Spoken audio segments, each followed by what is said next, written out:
2024년 1월 11일 이정훈입니다. 벌써 1987년이죠. 꽤 오래됐네요.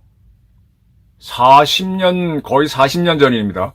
6.29 선언이라는 게 있었습니다. 전두환 정권 때 다음 유력한 주자인 노태우 씨가 대통령 직선제로 뽑아야 된다, 민주화해야 된다라는 요구를 했던 6.29 선언이 있습니다.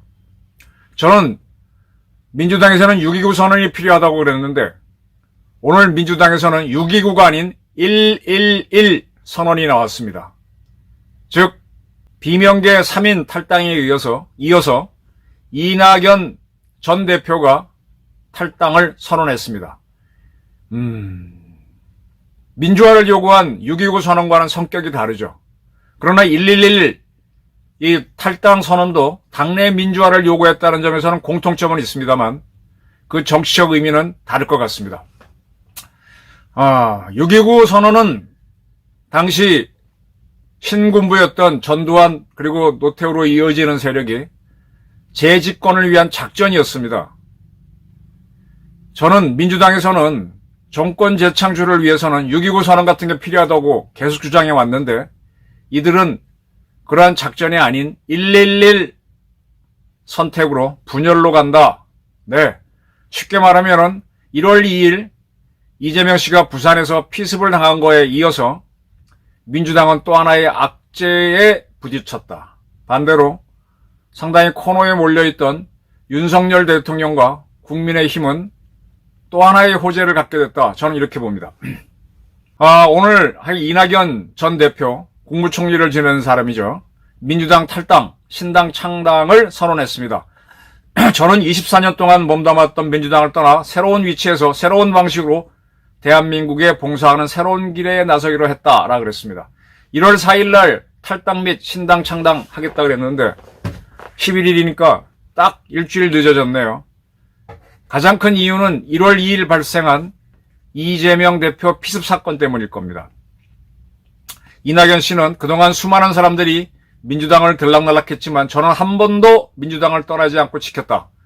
제게 마음의 집이었던 민주당을 떠난다는 것은 참으로 괴로운 일이었다. 오랫동안 고민하고 망설였다라고 한 다음에 그러나 민주당은 저를 포함한 오랜 당원들에게 이미 낯선 집이 됐다. 누가 오면서? 이재명이라고 하는 희대의 인물이 오면서 민주당이 자랑했던 김대중 노무현의 정신과 가치와 품격은 사라지고 폭력적이고 저급한 언동이 횡행하는 1인 정당, 방탕 정당으로 변질했다.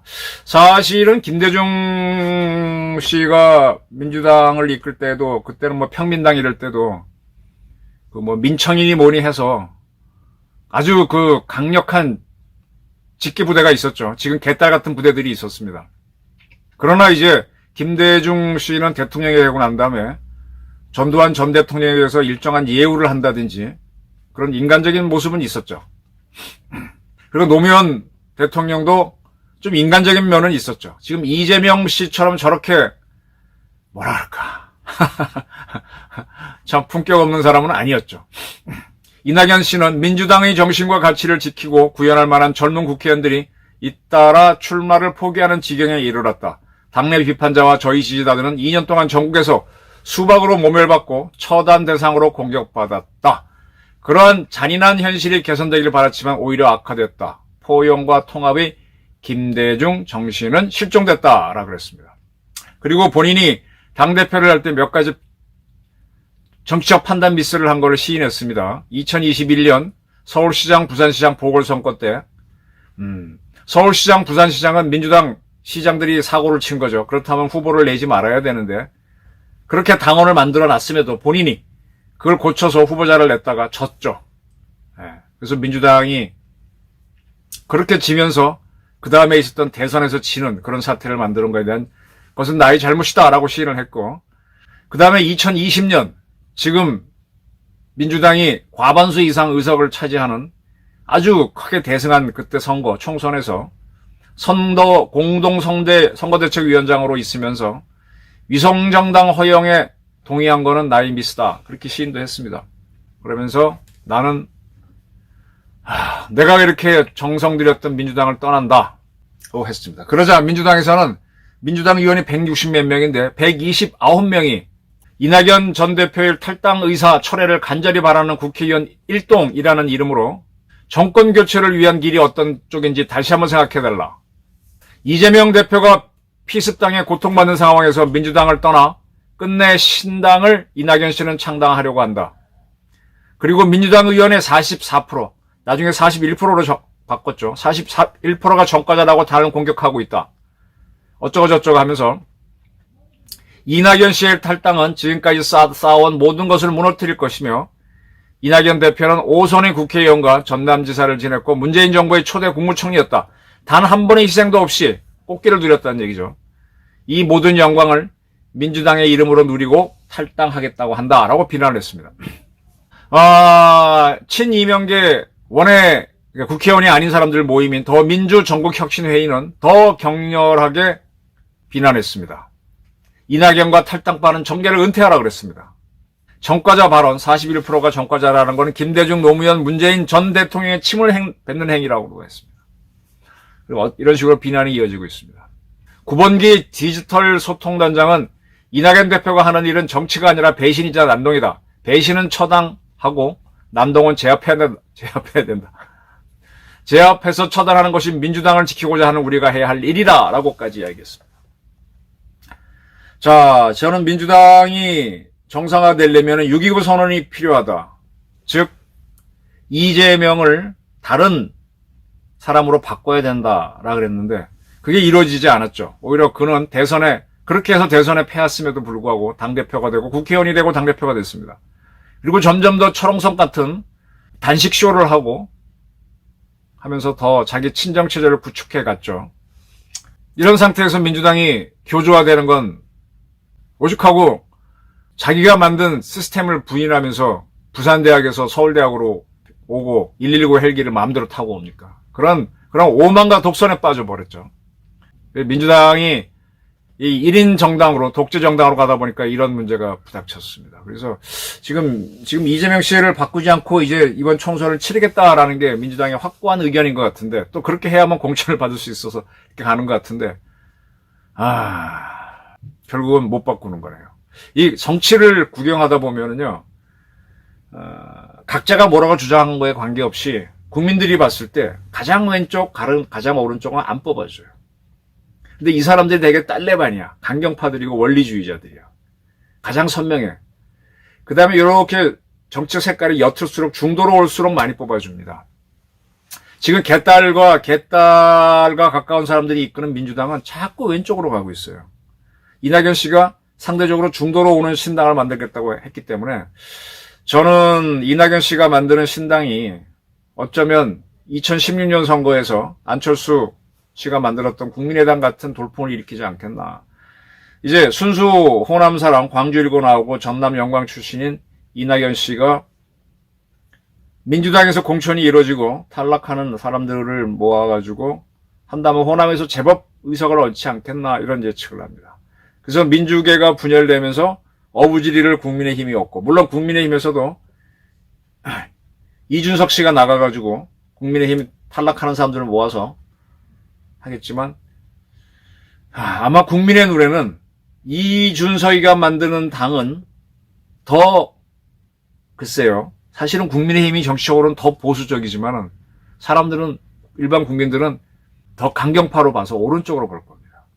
이낙연 씨의 신당은 더 중도로 볼 거고 민주당에 비해서 이준석 씨가 만드는 신당은 국힘보다가 사실은 정치적으로는 중도에 가까운데 윤 대통령을 비난하기 때문에 더 오른쪽으로 봐서 표가 저는 많이 안 나올 거라고 봐요. 민주당도 줄고 상대적으로 이낙연 신당하고 국민의힘이 어부지리를 얻을 거라고 봅니다. 저는 이렇게 정치를 보는데 물론 선거는 해봐야 알죠. 지금 민주당이 이낙연 씨를 끝까지 잡지 못했어요. 제가 이렇게 이런 얘기도 말씀드릴게요. 동아일보 논설실에 있을 때 외부 필자 중에 좋은 사람이 우리가 안 쓰면 조선일보가 쓰지 않습니까? 그래서 그분의 논조가 마음에 안 들어도 이 필자로 붙잡아 놓는 경우가 있어요. 경쟁자를 도와줄 필요는 없잖아요. 조선일보도 그렇게 할 겁니다. 뭐 김창균 논설실장에 있는 논설실에서 그렇게 할 거라고 보는데 그게 낫지. 내 저 사람 논조가 마음에 안 들다고 계속 너는 여기에 있어. 그리고 아무 역할도 하지 마. 하고 글을 쓸 수 있는 공간을 안 주면 그는 결국은 떠나가서 오히려 나를 공격하게 되죠. 그래서 포용이라고 하는 거는 내 마음에 안 들어도 잡아놓는 거예요. 지금 이재명의 민주당에서는 이걸 못하는 겁니다. DJ는 오히려 했죠. DJ는 진짜 마음에 안 드는 전두환 전 대통령도 예우를 하고 뭐도 하고 왜냐하면 나가서 적대적이 되면 온갖 비난을 하고 공격을 할 텐데 못하도록 나랑 생각은 달라. 그게 수가 높은 거죠. 이재명 씨는 수가 짧은 거죠. 지금 제가 이 앞선 프로에서 119 헬기를 타고 간 거에 대해서 윤석열 정부에서 문제 삼지 않겠다는 강한 의지를 갖고 있다. 즉 이재명에 대해서 배려를 해준 거다 그러는데 그 이재명 너 왜 탔니 하고 따지면은 시원시원하겠지만은 또 그로 인해서 강한 공격이 들어와서 더 손해일 수도 있습니다. 그래서 적도 적당하게 풀어주면서 도망갈 구멍을 주면서 몰아야 돼요. 근데 민주당이 이걸 잘 못하네요. 129명의 현역 의원들이 이낙연을 비난하고 원외위원장들이 비난합니다. 김남국 씨 비트코인 하다가 민주당에서 나간 사람 페이스북에다가 위선의 가면을 벗어던진 정과일류 2범 이낙연 이런 제목을 붙인 다음에 정말 추하다 못해 찌질한 정치인이다. 그동안 언론에서 잘 포장해줘서 일반 국민들은 젠틀하고 온화한 성품으로 알고 있지만 원래부터 오만함과 특권의식에 절어 꼬이고 삐뚤어진 성품의 사람이다 그랬습니다. 보기에 따라서는 김남국 의원의 의견이 맞을 수도 있어요. 이낙연 씨가 동아일보에 있을 때 그때 있는 부하들은 코피 터졌죠. 부장들이 여러 가지가 있는데 포용하는 사람이 있고 야단치는 사람인데 야단치는 사람이죠. 오히려 이분은 정치에 가서 좀 부드러워졌죠. 근데 굉장히 변덕할 같은 사람이죠. 김남국 씨가 잘 봤어요. 근데 이런 얘기를 이렇게 쓰는 순간에 점점 더 이제 다시 만날 수 있는 길을 차단하는 겁니다. 이낙연은 마이웨이 하게 되는 겁니다. 이걸 보면서 자 이런 사람들이 이 김남국이가 물론 무소속이기만 하지만 떠들 때 이재명 씨가 맞고 129명의 국회의원들이 이낙연 탈당 반대 어쩌고 할 때 이재명 씨가 좀 막아야지. 이 못 막는 거는 이재명의 한계입니다. 그러니까 이 이재명을 교체하는 6.29 선언을 할 수 없다 보니까 이런 것들을 허용하는 모형사가 돼요. 그래서 저는 점점 더 이재명 씨는 좋은 조건에서 하나씩 지금 당장은 선거를 치른 시점이 아니기 때문에 뭐 별 피해가 없는 것 같지만 하나씩 무너져 간다고 봅니다. 그래서 6.29를 하지 못했기 때문에 1.11 이 사태가 일어나면서 이재명은 점점 더 떨어집니다. 추락하는 것은 날개가 없습니다. 저는 4월 총선을 이렇게 전망합니다. 감사합니다.